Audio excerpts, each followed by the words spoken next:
ámbito internacional existe una convención de las Naciones Unidas contra el crimen organizado transnacional. Derivada de esa convención hay varios protocolos y uno de ellos es el llamado Protocolo para prevenir, reprimir y sancionar la trata de personas, especialmente mujeres y niños. Este protocolo comúnmente se conoce como Protocolo de Palermo y en él pues establecen diferentes obligaciones para los estados, entre ellos el Estado colombiano. En este instrumento especialmente quiero hacer énfasis en el artículo 6, porque en esta disposición específica es donde se profundiza en las obligaciones en materia de asistencia y protección a las víctimas de trata de personas. Aquí no importa si es una víctima nacional o extranjera, tampoco importa, digamos, la edad o condiciones específicas, sino a todas se les debe dar una protección. ¿Qué nos dice el protocolo de Palermo? Se debe proteger en temas de alojamiento adecuado para esas víctimas, temas de asesoría e información que ellas requieran sobre su situación, sus derechos, sus posibilidades. Una asistencia muy importante en lo médico, en lo psicológico, en lo jurídico y en otros temas como de seguridad física, educación y empleo. Este es un instrumento que obliga a Colombia, que es jurídicamente vinculante para Colombia y por lo tanto pues requiere ser interpretado y ha sido interpretado e implementado en nuestro ordenamiento nacional colombiano. Pero antes de comentar un poco sobre esa implementación, es importante para entender los mecanismos recordar que existe la Constitución Política de Colombia. Esta Constitución del año 91, en el artículo 17, prohíbe expresamente la trata de seres humanos. Tenemos ese anclaje constitucional más todo lo que respecta a la protección de la dignidad humana y a los estándares y pilares del Estado Social de Derecho. Ya teniendo en cuenta la Constitución y este protocolo que es del año 2000, igual que la gran convención de la cual se deriva, vemos que en Colombia existen distintos instrumentos jurídicos, especialmente la Ley 800 de 2003, por medio de la cual pues, se aprobó esta convención y este protocolo, pero también tenemos la Ley 985 de 2005, que es el principal instrumento legislativo que aborda temas de prevención de la trata, de asistencia y protección a las víctimas, entre otros, y también tenemos, por ejemplo, la Ley 1098 de 2006, que es aquella por medio de la cual se expidió el Código de la Infancia y la Adolescencia, más un instrumento muy importante que actualmente está vigente en Colombia, que es el Decreto 1818 de 2020, que es aquel que consagró la nueva Estrategia Nacional para la Lucha contra la Trata de Personas 2020-2024, que seguramente, como estamos en el 2024, este año entrará pues a su respectiva evaluación para después proferir una nueva estrategia. Entonces, todo este contexto es importante para que lo tengamos en cuenta. Voy profundizando adelante en esos mecanismos que en términos generales las víctimas de trata de personas pueden ser de cualquier edad, de cualquier origen nacional, de cualquier condición socioeconómica, y en términos generales se ha interpretado que pueden ser víctimas directas, por una parte, aquellas que sufren la trata de personas, digamos, si se me permite decir, en carne propia, o también existen las víctimas indirectas, que es el círculo de personas más cercano a la víctima directa, es decir, pensemos su familia, sus padres, sus hijos, su pareja. Con esto hay que indicar que derivado de todos estos instrumentos internacionales y nacionales, existe una ruta que justamente se llama Ruta de Atención y Asistencia para Víctimas de Trata de Personas, que contempla tres grandes pasos, tres grandes etapas. Una que se llama recepción del caso, La segunda, caracterización del caso. Y la tercera es llamada de coordinación y articulación.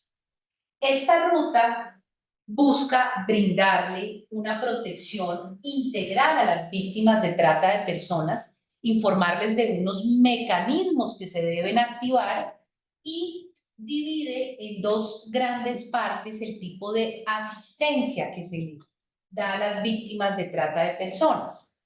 En primer lugar, una asistencia de tipo inmediato, que como su nombre lo indica, es aquella que se debe brindar apenas se conoce de un caso de trata de personas. Pensemos, por ejemplo, si un consulado de Colombia en el exterior, una embajada, una autoridad aquí en Colombia tiene noticias de un caso, sea por una llamada, sea por una comunicación en una red social, por ejemplo, por un llamado presencial, se debe activar esta asistencia que está contemplada por 5 días calendario, que se pueden prorrogar por otros 5 días adicionales. En esta asistencia de tipo inmediato, ¿qué se contempla? Por ejemplo, si la víctima está en el extranjero y desea, quiere, se siente segura de volver a Colombia, pues incluiría repatriarla a territorio colombiano. También, si es el caso, pensemos de una víctima extranjera que haya sido víctima de trata de personas en Colombia, pues también tiene ese derecho de volver a su país de origen si así lo quiere. Incluye también la expedición de los documentos que se necesiten en materia de identificación, toda la asistencia en alojamiento, alimentación, una asistencia de asesoría jurídica, de representación judicial y algo muy importante es lo médico y lo psicológico, entre otros. Pero además, por otro lado, existe una asistencia mediata, que ya es, digamos, en el mediano y largo plazo, que implica una asistencia, digamos, mucho más profunda, si se quiere, extendida, exhaustiva, que es por 6 meses. Esos 6 meses se pueden prorrogar, es decir, ampliar en dado caso por 3 meses más. ¿Y ahí qué va a contemplar? Asistencia médica y psicológica, una asesoría jurídica y una representación judicial, apoyo a las víctimas para un tema muy importante que es el de la educación, formación para el trabajo, el desarrollo humano, que puedan tener también proyectos y participar de iniciativas para obtener ingresos, un servicio de transporte. Eso lo encontramos a niveles, digamos, de tipos de asistencia. Pero ya para continuar la respuesta que requirió todo este marco, se nos cuestionaba sobre la efectividad. Nosotros debemos indicar, y por mi experiencia como abogada, como consultora, como estudiante de doctorado en la Universidad de Rosario, pues uno puede ver que existen los mecanismos, existen estas rutas, estos tipos de asistencia, que además tienen todo un engranaje institucional que los respalda. Recordemos que en Colombia hay un gran comité interinstitucional de lucha contra la trata de personas que tiene la Secretaría Técnica a cargo del Ministerio del Interior, que agrupa a todas las entidades, pero también no solo ese comité que incluye, por ejemplo, a Migración Colombia, al Instituto Colombiano de Bienestar Familiar, al Ministerio de Educación, en fin, todas las grandes carteras ministeriales, instituciones. También existen 32 comités departamentales. Cada uno de los 32 departamentos del territorio colombiano tiene un comité que articula lo mismo, pero a nivel departamental. Y en varios municipios y distritos de Colombia existen comités. Pero, no obstante, existe la normativa, existe una infraestructura, sí hay varios desafíos y quiero nombrar algunos de ellos. Por ejemplo, hay que fortalecer realmente el trabajo para lograr que la atención a las víctimas de trata de personas sea realmente integral y oportuna. El no brindar una asistencia cuando se requiere muchas veces ha representado un mayor peligro para la víctima directa, para su familia como víctimas indirectas e incluso en casos dramáticos pues ha resultado en la muerte de las personas que requerían esa ayuda.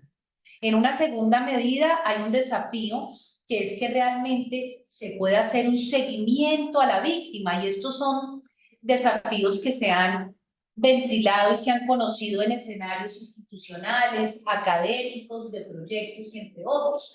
¿A qué me refiero con esto? Y es que se necesita tener un seguimiento a las víctimas en el tiempo extendido, porque muchas veces se dice, bueno, ¿qué noticias hay de la víctima? Se perdió el contacto, no contesta un celular o no hay noticias, no se volvió a comunicar, no sabemos si la víctima sigue en Colombia o no, no se sabe si la víctima llegó a su país de origen o a un tercer país, ¿cómo está? Entonces, hay que fortalecer ese seguimiento, no solo durante la asistencia inmediata, sino durante la inmediata y en un tiempo prudencial posterior. Otro desafío es la salud de las víctimas. Realmente se requiere una protección integral del tema de salud y asimismo que tengan una verdadera opción de estudio. Recordemos, por ejemplo, que muchas de las víctimas son niños, niñas y adolescentes o incluso personas adultas quieren volver a estudiar o quieren algunos ya adultos capacitarse para trabajar. Esto es muy importante porque les permitiría tener, en el caso del trabajo, una opción digna y que reduzca, sea el trabajo o el estudio, las posibilidades de escenarios donde puedan volver a ser víctimas de trata de personas. Y un último desafío de los múltiples que existen es el tema presupuestario. Se requiere que a nivel nacional, departamental, municipal y distrital haya suficientes recursos que permitan abordar la trata de personas desde varios de los ejes, incluso de los mismos ejes de nuestra actual Estrategia Nacional de Lucha contra la Trata 2020-2024. Prevención y asistencia a las víctimas, todo lo relacionado con investigación y judicialización, cooperación internacional, trabajo fronterizo, entre otros. Entonces, es importante indicar, para ya ir cerrando la respuesta a esta pregunta, que existen los mecanismos, pero en caso de que estos no se activen o que se activen de una manera deficiente, incompleta o que no sean suficientes, las personas, sean nacionales o extranjeras, pueden de una manera subsidiaria y en caso necesario acudir a la tutela. La acción de tutela contemplada en el artículo 86 de la Constitución de 1991 es un mecanismo que permite la protección de los derechos fundamentales cuando ellos están, sea en peligro o ya hayan sido vulnerados. Esta acción de tutela es uno de los grandes logros de la Constitución de 1991. Para presentarla no requiere abogado, es mucho más informal que presentar otro tipo de documentos jurídicos como podrían ser denuncias o demandas, y las personas que lo requieran pueden acudir a una asesoría en consultorios jurídicos de las universidades, en las clínicas jurídicas, muchas de ellas atienden temas de derechos humanos, de población migrante e incluso oficinas de abogados que hacen un trabajo voluntario, gratuito o pro bono. Todos estos servicios, digamos, son de manera gratuita, inclusive también la Defensoría del Pueblo puede apoyar en este tipo de casos.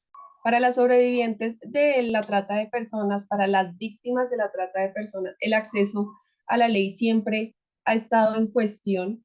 Es increíble donde haya que utilizar mecanismos como la tutela, haya que utilizar estrategias como el litigio estratégico precisamente para poder garantizar las medidas de asistencia inmediata en el caso de la ley 985 y la aplicación y ejecución de la Estrategia Nacional de Lucha contra la Trata a lo que corresponde el contexto colombiano. Ellas tienen que maniobrar, utilizar apoyos para que esto sea garantizado.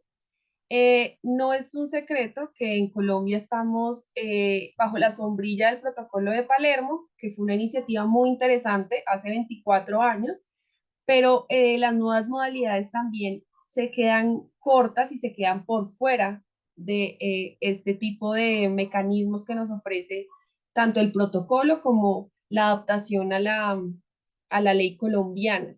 Entonces, hace poco salió un protocolo de asistencia víctima, de la asistencia a las víctimas de la trata del Ministerio del Interior, donde resulta que tienen una ruta de atención que tal cual como debía existir con unos mecanismos de acceso eh, a estos programas, pero en ocasiones el cambio de profesionales, la falta de seguimiento, la falta de acompañamiento psicosocial no garantiza una protección adecuada a las víctimas, haciendo que en muchas ocasiones sean revictimizadas, no puedan acceder a una protección en caso de estar siendo perseguidas, no puedan acceder a programas de reinserción social, de capacitación y apoyo financiero y económico. Entonces, es importante el trabajo permanente en términos de qué hay para las víctimas y cómo se les puede garantizar la posibilidad de reactivar y poder retomar su proyecto de vida.